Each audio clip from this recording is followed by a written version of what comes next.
This is the cover of the new book, Resilience, Connecting with Nature in a Time of Crisis. And I was invited to write this book in March, right before the spring equinox. And I was told by my publisher, Changemakers, Tim Ward of Changemakers, that I had 2 weeks to complete the book.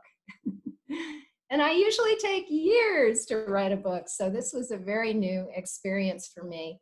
And the book is part of a whole series. There are 10 books in this Resilience series, and they're all about different ways of helping us cope with what we're dealing with now. And also they apply to any kind of crisis. So there's a book about loss, there's a book about coping with anxiety, there's a wonderful book about storytelling. And all the other authors did what I did. They wrote their books in 2 weeks. So the photograph on the cover of this book is by Susan Austin Roth. She is the wonderfully talented photographer who did all of the photos for my book, A Year in Rock Creek Park, which I know some of you are familiar with.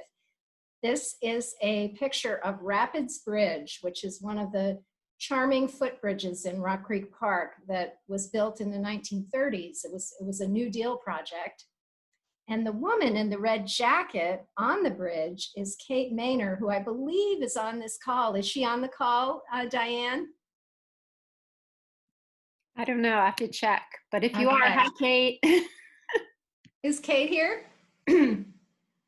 Well, Kate, if Kate is not here, whether she's here or not, she is going to be doing a Naturalist Hour in July. I think it's on July 23rd. She is going to be doing a segment on nature journaling. So that's something that I'm signed up for. And I have to say, I'm so grateful to ANS and to you, Diane, for this series of Naturalist Hours. I have been enjoying them so much. They have been my main form, not only of education, but entertainment during this time. I've done 3 of them. I did Alonso Abogados's Reptiles and Amphibians, Carrie Wickstead's wonderful presentation about wasps, which was fascinating, and Stephanie Mason's presentation about the butterfly research that she does at Rocky Mountain National Park every summer. So they've all been wonderful, and I'm signed up for 3 more, and I'm going to be giving another one myself. Okay, now my slides don't seem to be advancing. I should have tested this before. Okay, I will do this. You could try clicking your arrow bars on your... Yeah, it's just, they're just not advancing. Melanie, hit the bar again to redo it on the slide share. When you hit that, it usually reboots it. Which bar should I hit? So where it shows you on the screen share, it says reshare, hit that. Oh, okay. Hit the screen share bar? No, where you see reshare on this shared screen thing, there should be a reshare. It should be at the top of your screen, perhaps. Sometimes it's on the bottom. I don't see it, Diane. I'm sorry, I just don't see it. That's okay. I can open my version.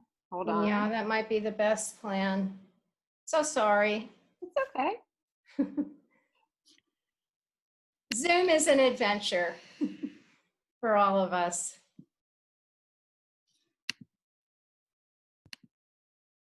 There you go. Whoops. There it is.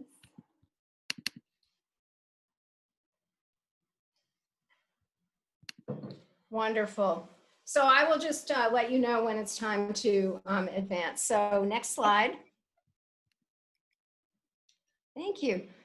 So I know a lot of you know me, and we've had wonderful times in the field together, and I'm so glad to see all of you. I do wish we were in the field together, but this is definitely the next best thing. For those of you who don't know me, I just want to talk a little bit about my background. So I grew up in Vermont, and I started wandering the hills and fields when I was very young, and developed a strong love of nature at a really young age. And when my husband and I moved to Washington, when we were first married and he was starting law school, I was looking for a job as a journalist. I had been the news director for a radio station in New Hampshire, and I thought I'd just breeze into town and, get a fabulous job as a journalist. Well, that didn't happen, but something much better and more meaningful to me did happen, which was I fell in love with the trees of Washington. And I found out that for a century, Washington had been known as the city of trees. And we were living on Capitol Hill, and I just started wandering around and wondering, what are all these trees? And of course, many of them come from other parts of the world, and I couldn't identify them. My little Peterson field guide didn't get me to first base. So I decided to write a book about the trees of Washington, and it was an incredible journey. I learned, of course, that our area is incredibly diverse botanically and, naturally, because we're, between the north and the south, the coastal plain and the Piedmont, and we just have an incredible diverse flora here.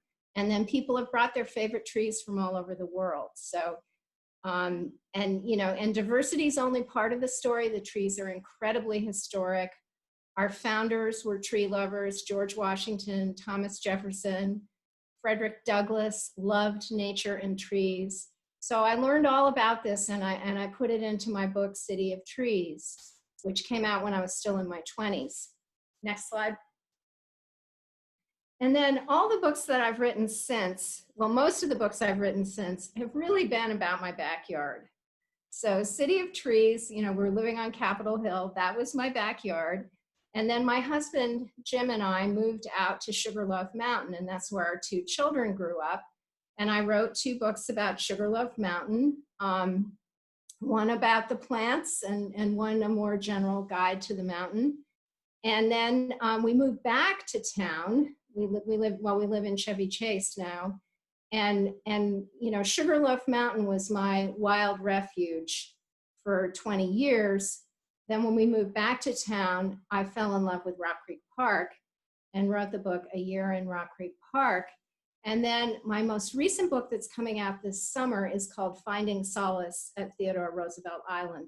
So all of these books are about my backyard. I've had incredible collaborations with the artists and photographers who have illustrated these books. And for many, many years, I've been leading field trips for the Audubon Naturalist Society to these places that I write about in my books. So it's really nice how in my life, my love of nature really infuses all aspects of my life. Next slide. And I just love leading field trips and tree tours. This was taken by my friend Anna Kahanui. She is also going to be giving a naturalist hour. She's going to be teaching us about how to use the app iNaturalist. I think that's on July 8th. I'm signed up for that.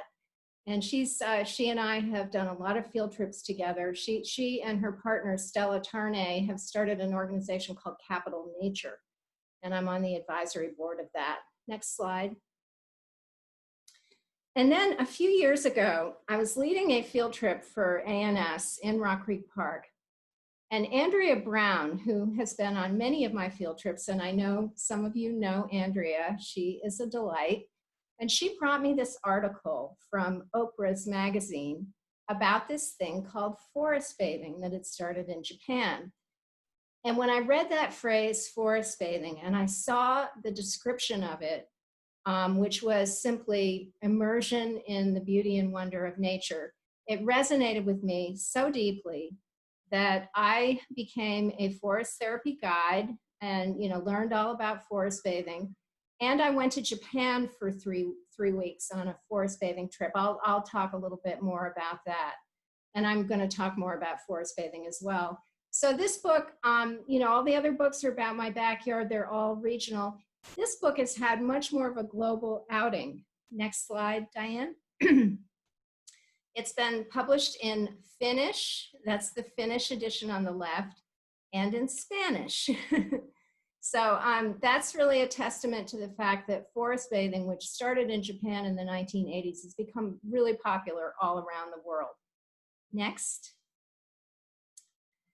So getting back to where we are today, Our stay-at-home orders, really, the pandemic came to us, and our stay-at-home instructions really coincided with the spring here in the Washington area.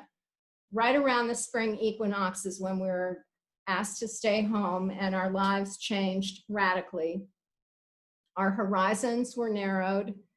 Life slowed down for most of us, not for everybody, because a lot of people I know have been working overtime, and I'm very grateful to all of them. For those of us, though, that had suddenly thrust upon us this slower pace of life, we couldn't, go to restaurants or movies or our offices. And what we really were left with was our connection with nature. And in our area, it is an embarrassment of riches when it comes to nature. We have incredible cultivated beauty represented by this Yoshino cherry tree on the left. And we have the wild beauty represented by the Virginia bluebells here. These are both photographs by Anna. And I know that I'm probably in company with all of you. I have spent this spring and now the early summer just walking in my neighborhood, spending time in my backyard, really staying close to home and appreciating the incredible beauty surrounding me. Next slide. And one thing that I often say, if you've been on field trips with me, I'm sure you've heard me say this, I recommend that people adopt a wild home. And a wild home can be your backyard. It can be, my wild home for many years was Sugarloaf Mountain, and then it became Rock Creek Park. I think during the pandemic, it's really been my backyard more than anything.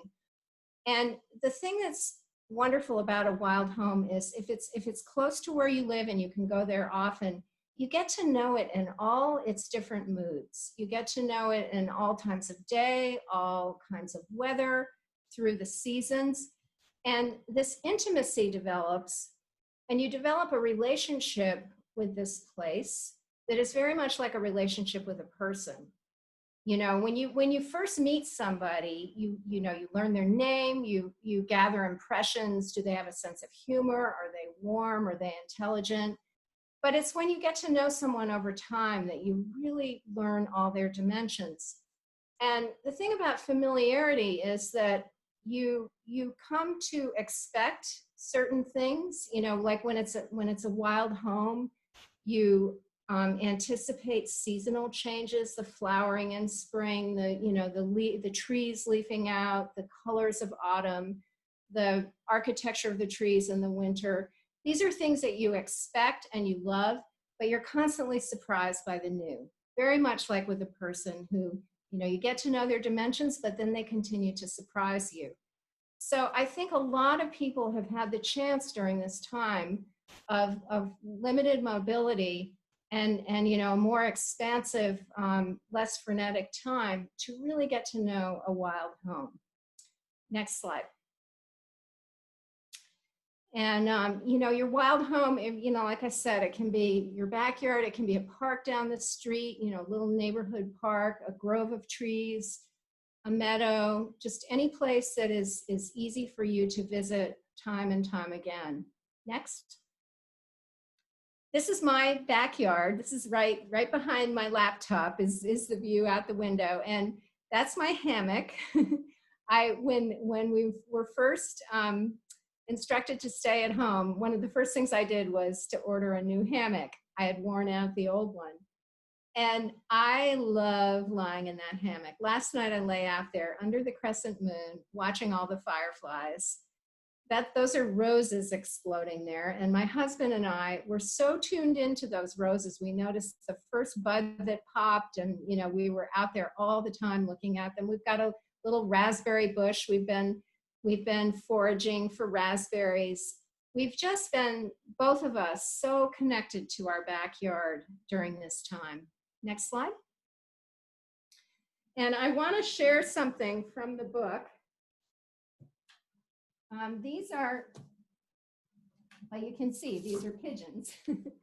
And when I started writing the book, I sent out I sent out an email to some of my friends around the country who love nature, and one of them is Sadie Dingfelder, who lives in Washington. You may know her byline from the Washington Post. She's a wonderful, talented writer. And she lives on the 10th floor of a building in a very dense part of Washington, very urban part of Washington near Nationals Park. And she made friends with these pigeons. And I wanted to read what she wrote to me, which is quoted in the book. The pigeons are in the book. There they are in the book. And she wrote, I have a newfound appreciation for my tiny porch. I live on the 10th floor of an apartment building in DC's most densely populated neighborhood. And I've discovered a patch of urban wilderness I never knew existed right outside of my sliding glass doors. I write every morning looking through them, and I've made the acquaintance of a pair of dark-colored pigeons, both of whom have a few wing feathers that are pure white.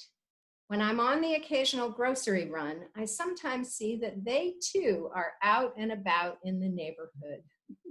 I love that. I love thinking of her going shopping and seeing her pigeons out and about. Next slide. So one of the things I write about in the book is nature immersion as a mindfulness practice. And this includes forest bathing, which I'm going to talk about.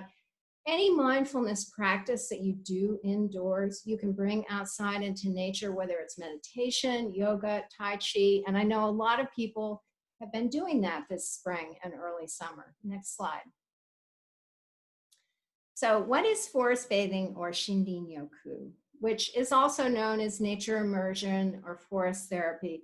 Shindin-yoku in Japanese really means, it's a pretty literal translation of forest bath or forest bathe.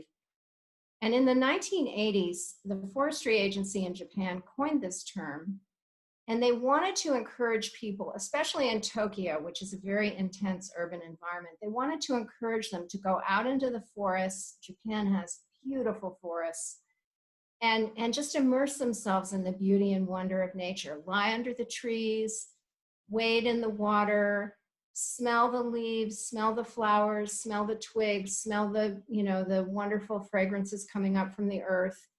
And it became an incredibly popular practice.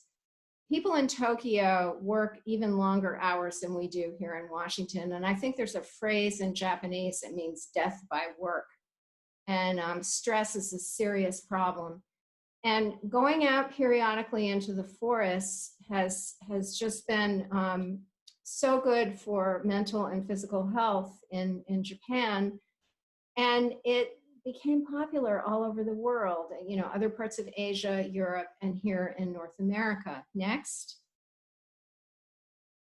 So I did go to Japan in the fall of 2017 for 3 weeks on a forest bathing trip. And one of the things I loved when I was there is this sign on the left. You see these signs on the highway that are directing you to the healing forests. And that's my kind of billboard.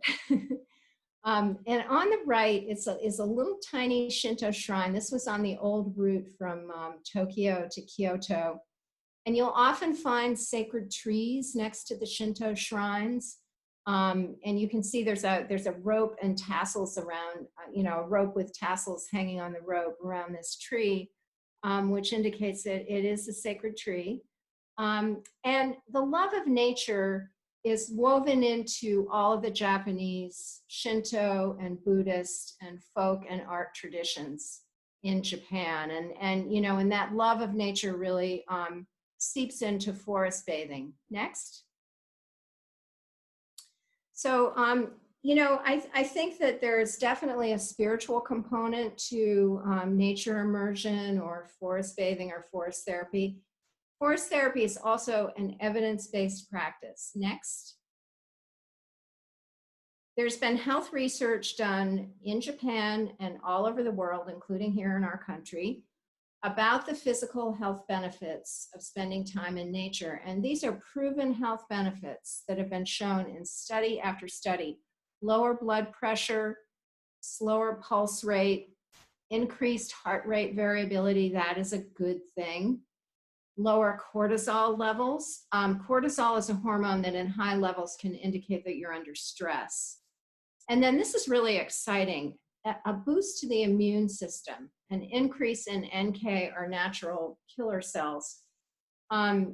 Studies have shown that when we breathe in the compounds that plants emit, this gives our own, you know, they're called phytoncides. These compounds are called phytoncides, and plants use them to protect themselves against pathogens. And what research has shown is that when we breathe them in, it gives our own immune system this boost and an increase in NK cells. And then quicker recovery from illness and surgery. There was one study that showed that if patients could just see trees outside their hospital windows, they recovered more quickly. Next. So when we were in Japan, we actually participated in the research, both in the field and in the lab. The photograph on the left, the people seated that's the group that I traveled with. The good guy in the black hat in the middle is Amos Clifford. He founded the Association of Nature and Forest Therapy in Northern California, and that I was trained and certified with them. I became a certified forest bathing guide in 2016, and I was the first one here in the DC area. Now we have over 40 in our area, and some of them are medical doctors. Anyway, so Amos is in the middle, and in the foreground is his wife, Michelle Lott. She is a graphic designer. And the two guys that have the little sticks in their mouths, that are those are measuring salivary amylase, which is an enzyme that can indicate stress. They're forest bathing guides, Michael Stusser and Jamie Trost. Jamie, who's way in the back, was our translator. And we were in a lot of places in Japan where we were the only Westerners, and we really needed to have a translator with us. He had taught English in Japan and was quite fluent. And then the three people standing are researchers at the healing forest, one of the healing forests in Okatama, which is about 2 hours from Tokyo. And then there on the right, you see I have this little booklet around my neck. They gave us these booklets, and we recorded all of our vital signs before. We had them all, we had our vital signs tested before and after every forest bathing walk in Japan, and we recorded them in these little booklets. And my blood pressure went down during every forest bathing walk. And also the longer I was in Japan, the lower it went. Next slide. And then we went to Dr. Miyazaki's lab. The two lead researchers in Japan on the beneficial effects of spending time in nature are Dr. Miyazaki and Dr. Lee. And Dr. Miyazaki is at Chiba University. This is one of his research assistants. She's putting this gear on my head to measure my brain waves in the frontal part of my brain. And they then showed me on a large screen, they showed me this intense urban scene. It was all buildings and streets, nothing green in the picture at all. And then they showed me a forest. And Dr. Miyazaki said my brain waves just relaxed amazingly when I was looking at the forest. Next slide. So in addition to the physical health benefits are the mental health benefits. And for all of us, all of us spend time in nature, and we know how much better we feel when we're out there. And so we don't really need data to tell us that, but it's very good to have the data, especially for people who are not inclined to spend time in nature. When they know that it's going to have all these benefits, they're more apt to prioritize that time. So these are some of the mental health benefits that have been shown in studies: elevated mood, improved focus, decrease in ruminative thinking. And this is huge. And I know this for myself. Ruminative thinking is that it's like a negative thought pattern when you just keep turning something over in your mind and you're not getting anywhere. And it's just, you're just really obsessing over something.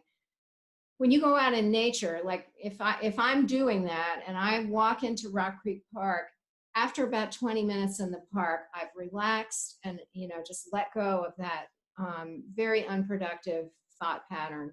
So studies have shown that nature really helps you to do that.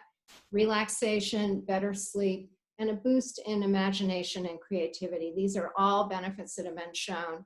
And you know, when you're out in nature with children, their imaginations are just on fire. And they're so creative with their play, and they're, you know, creating art in nature. And it's true of us adults as well, if we let it be. Yes, next slide, please.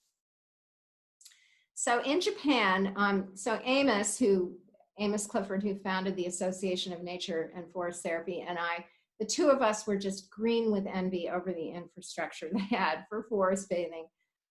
These are yoga platforms in the middle of Hinoki cypress forest in Okatama, where you could go on a 2-hour forest bathing walk and then arrive at this yoga platform and have a yoga instructor lead you in a restorative yoga practice. It was really wonderful. And there was a lift for people who were in wheelchairs. There was a wheelchair lift up to this place. And they just have all kinds of things in Japan. They have benches that are designed so that you can lean back in them and look at the sky day or night.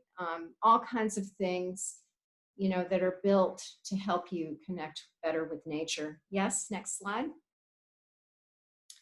And they also have in the forests, the healing forests, they have, and there are over 62 forests in Japan now that are dedicated to forest bathing. And we traveled throughout the country visiting them.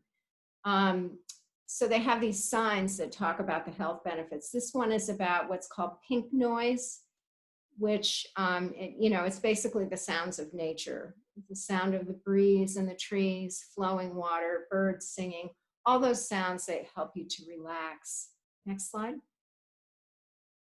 So I'm going to take you kind of through the steps of a forest bathing walk. And this is something you can do on your own. The nice thing about forest bathing, it's lovely to go on a walk with a guide, with a small group of people. That's a very special experience. And I do lead walks for ANS. I lead forest bathing walks, including a series of walks at Woodend. But during this time when we're, you know, having to social distance, this is something that you can definitely do on your own, or you could do it with people in your household, or with a friend or two, as long as you maintain social distance. So what happens on a forest bathing walk? Next. The first thing you do is unplug. Just a moment. Whoops, that's my phone, I'm sorry. That kind of underscores this message of unplug. So it's very therapeutic in and of itself to turn off your devices and just give yourself a break from all of the emails and text messages and the headlines coming across your phone. So you unplug your phone, next. And then you want to really slow down and breathe deeply and begin to engage your senses. So a forest bathing walk is not an aerobic experience. Although you know, if you like to do aerobic exercise in the woods, you can stop and do a little forest bathing along the way. But you want to, you know, really breathe deeply. I always think of this wonderful quote from John Muir at the start of a forest bathing walk, and this is the quote, "Another glorious day, the air as delicious to the lungs as nectar to the tongue." When you just say that to yourself, you just really appreciate the air that you're breathing when you're around the trees. And when you're breathing in oxygen that the trees are emitting, you're also breathing out carbon dioxide that the plants need for photosynthesis. So your breath is connecting you in a very real way with all of the living things around you.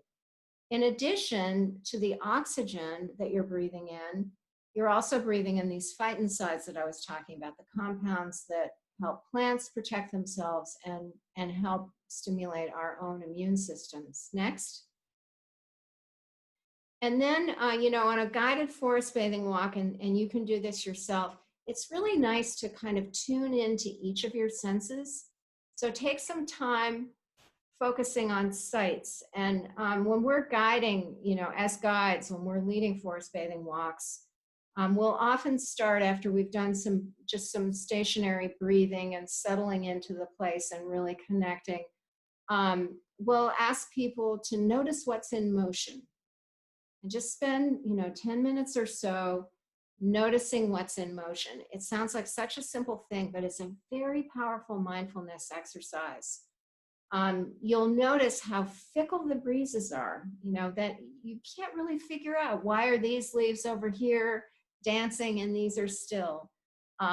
It's just wonderful. And, spiders and ant, anything moving becomes incredibly fascinating and interesting to you. And I go through this in my new book. I talk about these steps that you take on a forest bathing walk. Next. And then smells. Smells are so powerfully evocative of memories. You can smell something that will bring you right back to your childhood or to a remembered romantic interlude. This was a walk in Japan in Okatama that was focused just on fragrances. And this guide knew, which twigs to lead us to that were going to be really fragrant. I love to do a little scratch and sniff with a sassafras here in our flora, or spice bush. There are just so many delightful smells in the forest or in your own backyard. Next. And sounds. If you cup your ears like that, it really magnifies the sounds in the woods, the sounds in nature. Now, when you're in a place where you also have city sounds, you have to kind of embrace all of the sounds. One of the things about the pandemic is that with less traffic, it's been a lot quieter in our world. And of course, the sky has been clearer, the air has been clearer. Another thing you can do to magnify sound is to stand with your back to flowing water and cup your ears in the front and close your eyes. And that is just amazing. I hope you will try it, because even if you just have a fountain behind you, when you do that, it magnifies the sound of flowing water in such a wonderful way. On the right, was up in the Japanese Alps. Our guides gave us these stethoscopes so that we could listen to the water with a stethoscope. Next. And touch. So many of us now are touch deprived. I think all of us are in some ways. We can't hug a lot of the people we want to hug. But we can touch the plants. We can hug the trees. We can touch the plants. And it's a wonderful thing to do in any time, but especially now, it really means a lot to be able to touch wonderful parts of nature. Next slide. Next slide. So one of the most meaningful nature connections in my mind, and I'm sure I'm not alone here, is connecting with a tree, communing with a tree. Whether it's a tree you've just met or a tree that you've known for many years, trees are really, really special. They have very mysterious, powerful energies, and it's very comforting to spend time with trees. However you like to do it, whether you like to sit under them, climb them, hug them, just be with them, talk to them, listen to them. Communing with a tree is a wonderful thing. And on all of our forest bathing walks, we spend time communing with trees. Next. This was my absolute favorite moment in Japan. We are lying, that's Amos on the left and me and Michael on the right. And we're lying on these, I thought of it as being like a magic carpet. Our guide, this was in the Akasawa forest in the Japanese Alps. It's the place where the very first forest bathing walks were led in the 1980s. And our guide carried these in a little fabric grocery bag and then gave them to us when we got to this 300-year-old Hinoki cypress, which was in the company of a lot of 300-year-old trees. And we were lying under this tree, and it had rained in the morning. This tree is well over 100 feet tall.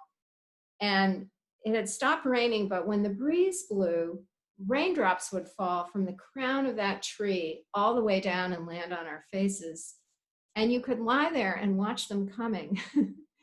And it was an amazing experience to just see a raindrop falling from the crown of this tree and then landing on my face.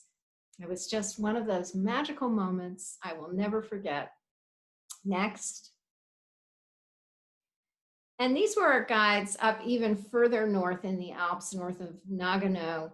Um, the gentleman hugging the tree, his name is Kariki-san. He was about the most joyful person I have ever met. He was so much fun to be with. He did such fun things with us. He had us walking in icy, rushing water. I mean, it was painful. and then after we walked in the cold water, he came out and he had this patch of mud that he was stomping in, and he invited us all to stomp in the mud. And the mud was a lot warmer than the water, and that was just delightful. People come from all over Asia and Europe to train with him. And Akira on the left is one of his apprentices. I think that was my favorite walk with the two of them. They were really, really delightful. Next slide. And this is my friend Claire Kelly. She is a forest bathing guide. She now lives in Tucson, Arizona, but until recently, she was leading forest bathing walks at the National Arboretum, including during the full moon. She had her full moon walks were really popular. Next. And then, you know, just relaxing and connecting. I mean, I know you can't always have a hammock and horses around, but to relax any way you can during a forest bathing walk is wonderful. Next. And then sitting quietly by water. Any kind of engagement with water, whether it's a stream or a pond or a river or the ocean or even just a fountain, is, you know, very therapeutic on a forest bathing walk. Next.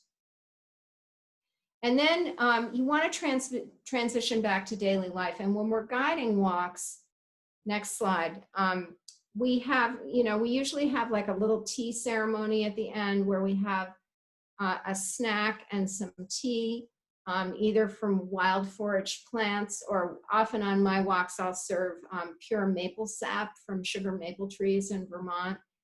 And we'll share poetry and talk about the experience we've had and what we're going to take back to daily life. So even when you forest bathe on your own, it's kind of nice to have a little transition period if you bring a snack or some tea with you. And just kind of think about the relaxing, wonderful time you've had and what you want to bring back to your daily life or your daily routine with you from the experience. Yes, next. And then I think it's wonderful to connect with nature in all times of day, day and night.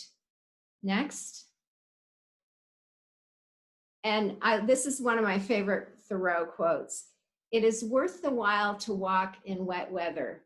The earth and leaves are strewn with pearls. And there are probably a few pearls out there tonight after the storms that we had. You know, it's just wonderful to see the way the raindrops bead on the leaves. It happens differently on every type of leaf. Jewelweed, you know, it's called jewelweed because of the way the raindrops bead on the leaves. And the spice bush, they bead on the spice bush. And, you know, if you can get out in the rain or after the rain, that's a wonderful nature experience. Next.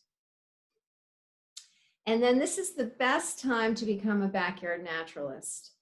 I hope that many of you have had this experience of learning more about the birds in your yard, watching the trees leaf out and the flowers and even all the little weeds. This is Stephanie Mason. She is a senior naturalist at ANS. And this quote is in my book.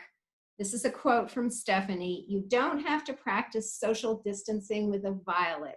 You can bend down and peer into its flowering face and breathe deeply of its scent." I love that. I just love that quote. And Stephanie, I interviewed her about how, you know, how can you become a naturalist during this time? And what she said was, you know, use whatever tools you have. If you have a hand lens, great. If you have binoculars, if you have field guides. If not, just spend time in nature and really connect with it. what I encourage people to do is to take a notebook outside and just jot down your, what you observe. And then you can go to all kinds of resources. Now there's all sorts of online help for identifying plants and birds and other aspects of nature. And this is just when we're really slowed down, this has just been a wonderful opportunity to do that. Next slide. Next slide. And this is Anna, who is going to be doing a Naturalist hour about how to use the app iNaturalist. I've signed up for this. I'm really looking forward to it. I use iNaturalist to help me ID plants. It was really helpful for me. I lead walks in ordinary times. I mean, not walks, but I lead trips for Smithsonian Associates in the Dakota Badlands. And iNaturalist has really helped me with the plants out in the Badlands. Anna knows all sorts of other ways to use this app and to participate in citizen science so that what you observe becomes part of the record, which is a global record. So I'm really looking forward to her presentation. Next slide.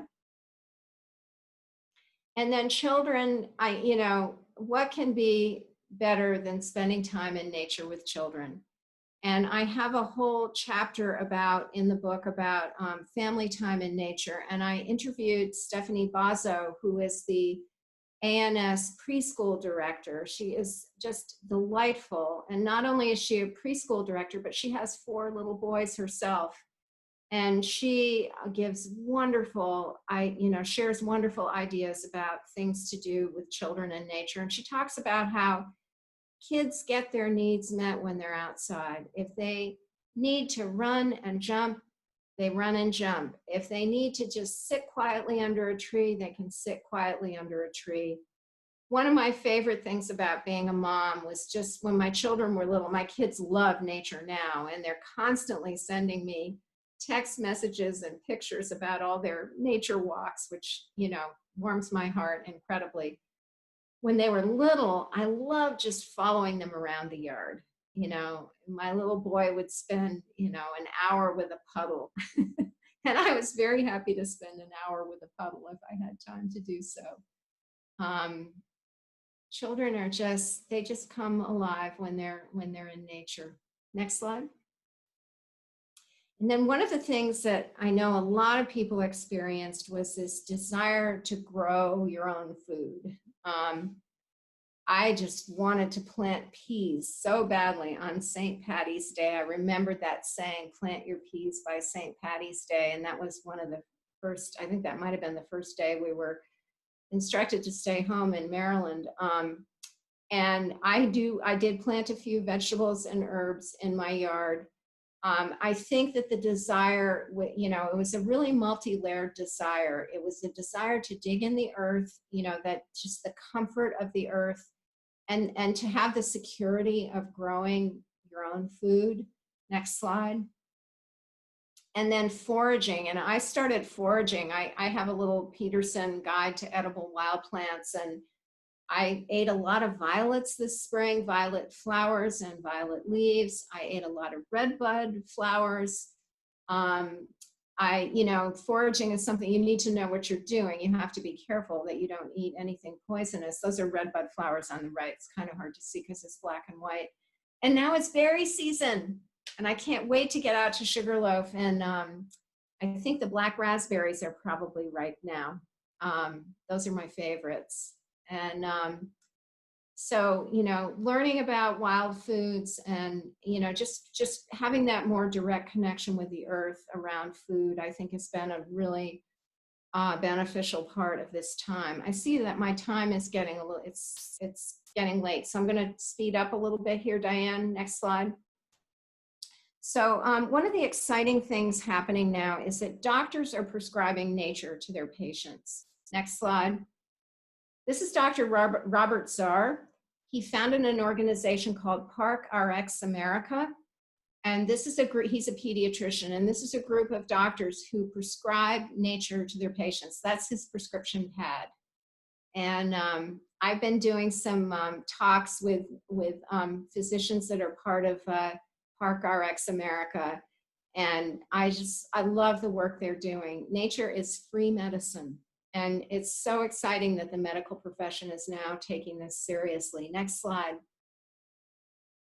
And then there's this growing partnership between the public health community and park officials to encourage people to spend more time in parks. And I know this has been, you know, during this time, a lot of parks have closed and most of them are opening up again now.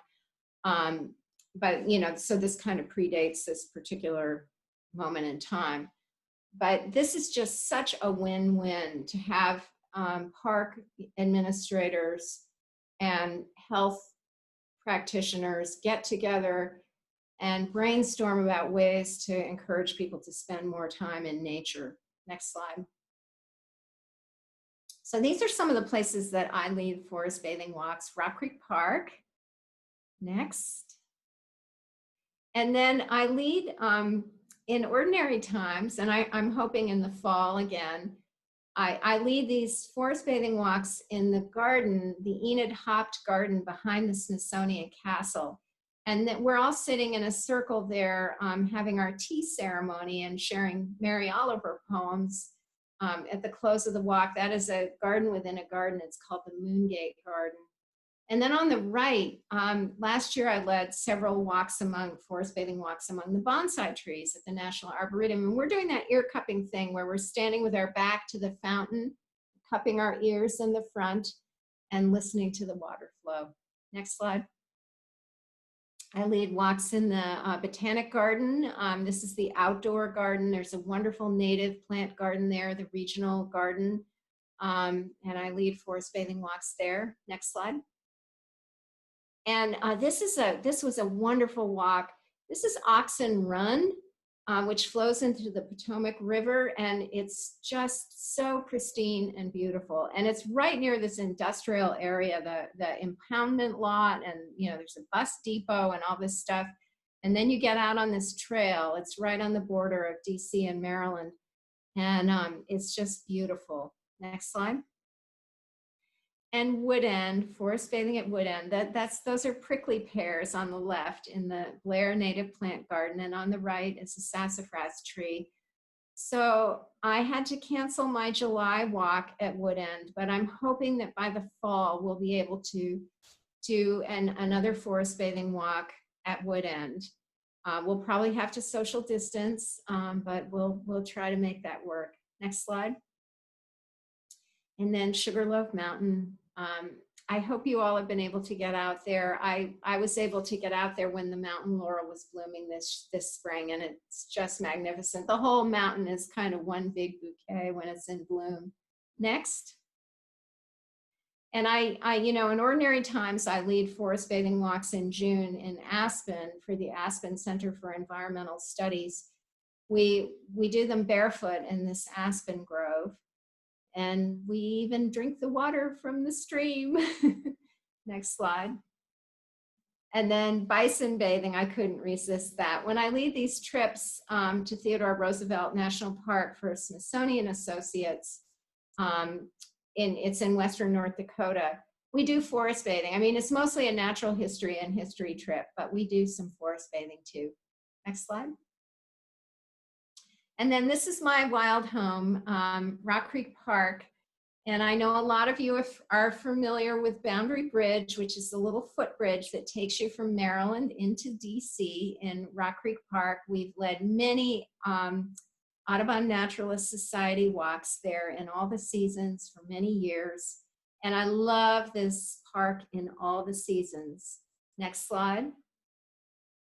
In the spring, next slide. And in the summer, I remember a few years ago on an ANS trip, some of you may have been on it. It was a really hot day in June. And when we walked into the forest, and you know, this canopy has been left alone for 130 years because Rock Creek Park is the oldest urban national park in the country. It was created in 1890. And the canopy is so dense, it felt like we were walking into an air-conditioned room. I love to walk into Rock Creek Park in the summertime. Next slide. And autumn in Rock Creek Park, that's the witch hazel blooming. And I often see great blue herons and kingfishers and wood ducks and all kinds of birds. Next slide. So, this has been a time really of transformation for a lot of people, and gaining new insight into our, kind of our place in the web of life, and where we're at as humanity on this planet. And I just wanted to share this quote. Like I said, I talked to a lot of my friends, and they shared really eloquent things with me about what they've experienced during this time. And I wanted to read something that Wendy Paulson wrote. She wrote the foreword to the book. And she wrote this about this time, about the pandemic, and where it's going to lead us. She wrote, "My hope is that when we emerge from this troubling time, people around the globe will find themselves more keenly aware of how blessed we are by the gifts of the natural world. Prairies, wetlands, forests, mountains, deserts, oceans, and all their remarkable inhabitants, as well as by wild pockets in cities and towns. Even more, I hope that the recognition of nature's value leads us to contemplate our individual and collective roles in caring for our planet as it has for us. In the 50th anniversary year of Earth Day, in a time that feels unsettlingly bleak, committing ourselves to more active Earth stewardship seems a logical and fitting and entirely necessary outcome." Now, if you guys would like to share, in the chat room, if you would just like to share anything about how your own experience of nature has evolved or changed during this time, please feel free to do that now. Next slide. We're almost done here.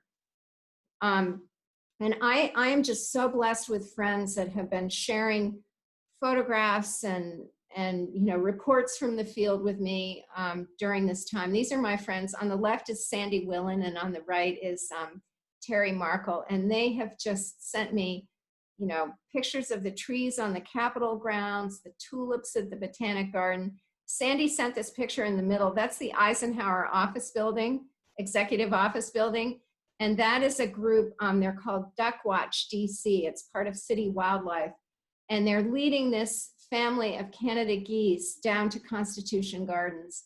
And Sandy not only took this picture, but then she kept track of the family for the next couple of weeks and kept sending me pictures of the goslings growing up. It was just wonderful. Next slide. And then imagine you can smell this southern magnolia. Next slide. Okay, so what I would like to do here is this is my little Himalayan singing bowl that I ring on forest bathing walks. I'm going to ring this bowl or bell and invite you to close your eyes and imagine that you're in a beautiful place that you love. It can be a place that you visit all the time. It can be right outside your window, or it can be a place that you remember from your childhood. And just go there for a few moments. And then I will ring the bell again for you to open your eyes.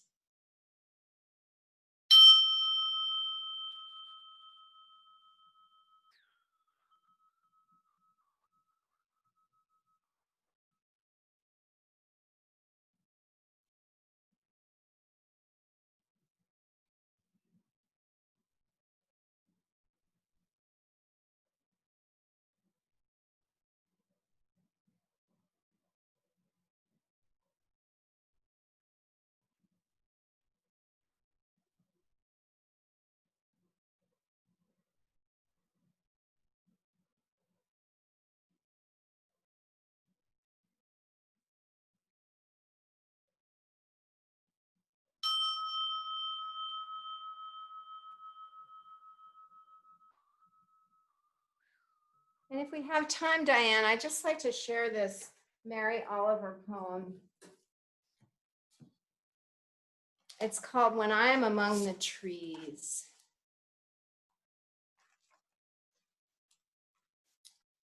When I Am Among the Trees by Mary Oliver. When I am among the trees, especially the willows and the honey locust, equally the beech, the oaks, and the pines. They give off such hints of gladness. I would almost say that they save me, and daily. I am so distant from the hope of myself, in which I have goodness and discernment, and never hurry through the world, but walk slowly and bow often. Around me, the trees stir in their leaves and call out, "Stay a while." The light flows from their branches, and they call again. It's simple, they say, and you too have come into the world to do this, to go easy, to be filled with light, and to shine.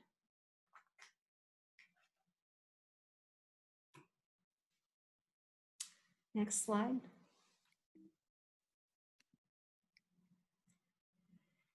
So if you want to learn more about forest bathing, these are some books I recommend. There are a lot of wonderful books about forest bathing out now. Of course, I recommend my book, The Joy of Forest Bathing. And then the two books on the bottom are by the Japanese researchers I mentioned, Dr. Miyazaki's book on the left and Dr. Lee's book on the right.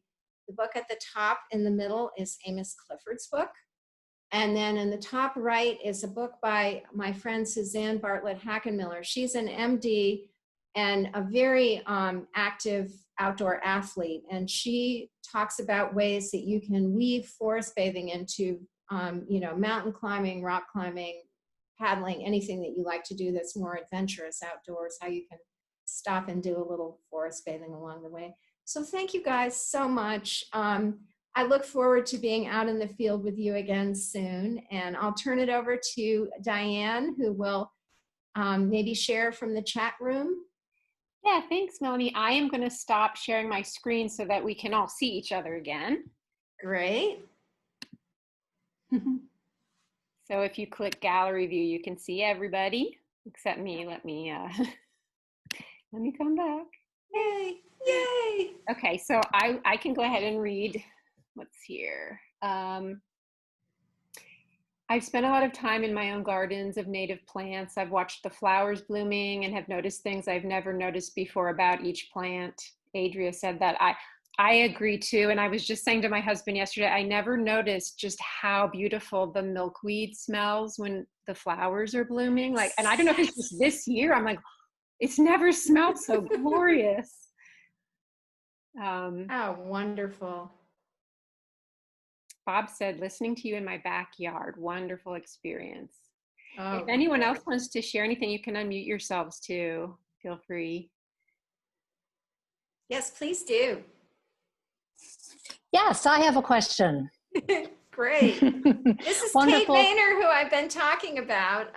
She's on the cover of the book, and she's going to be doing a Naturalist Hour about nature journaling on July 23rd. Really looking forward to that, and so grateful to the Audubon Naturalist Society. So Melanie, I do have a bit of a question.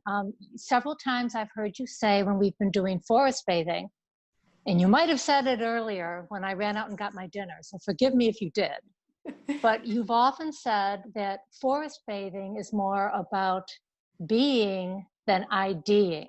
And of course, I've learned so much about doing plant and tree identification from you. And one of the things that I've noticed in this time of the pandemic, when I've been out in Rock Creek Park, my wild home, is how I've been doing both. I'm equally fascinated by both, figuring out what a plant is or an insect in my garden, and also just getting into the gestalt. So do you think that's a head versus heart thing, or why do we love both and why do we crave both? That is such a fabulous question. I would say it's not a head versus heart, it's a head and heart.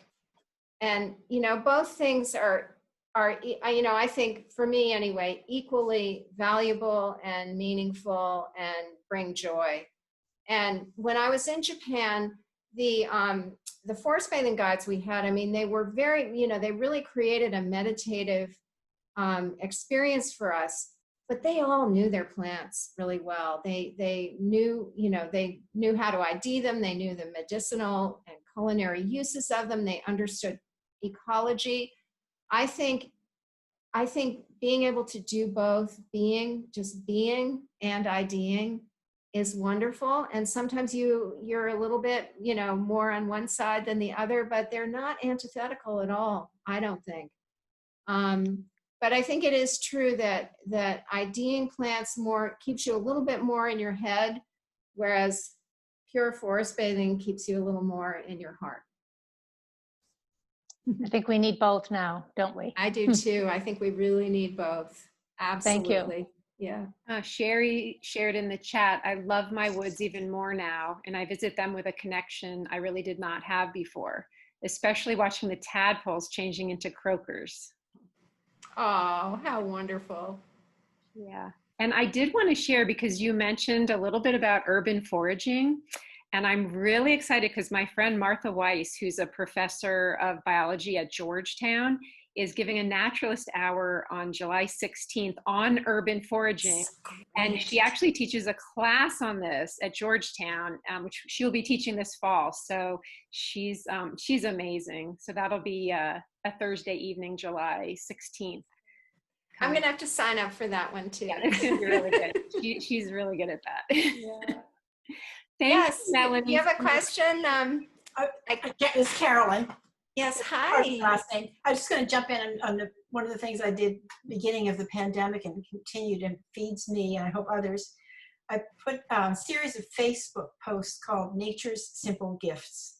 Oh, I've done 24 of them, I think now, a couple of times a week. My most recent one was of the prickly pear cactus blossom. I got a nice close-up picture over at Wood End with a bumblebee right in it, that's showing the pollen on its body.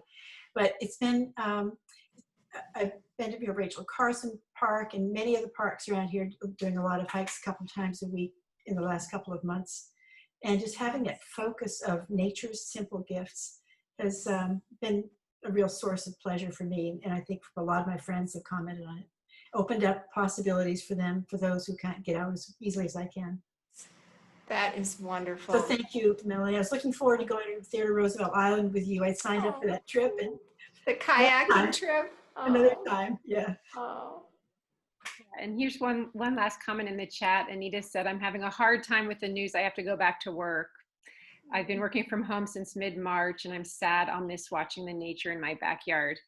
You are not alone, Anita. I think a lot of people are feeling the same way. Yeah. Yeah. I mean, I think this time, for those of us who love nature, there have been some real gifts of it. I mean, the quiet, slowing down, and the clarity of the air. I mean, I know that's going to be really hard for me when we have all the air and traffic, land traffic again. There are a lot of things about this time that have really been quite wonderful. And it's hard because when people are suffering so much, and healthcare workers and people who are, really, really having a hard time, it's hard to, allow yourself to appreciate those things. But I think for nature lovers, there have been some real silver linings. I keep hearing that phrase, silver lining. This is a silver lining. And your simple gifts, it's just, what a wonderful frame for the way you're experiencing nature now. So anyway, Absolutely. best wishes to all of you, and I will see you at another Naturalist Hour, I'm sure. Thank you, Melanie, and thank you you everyone for joining us. Have a good night. Thank you. Thanks, Melanie. Thank you. It was great. Melanie.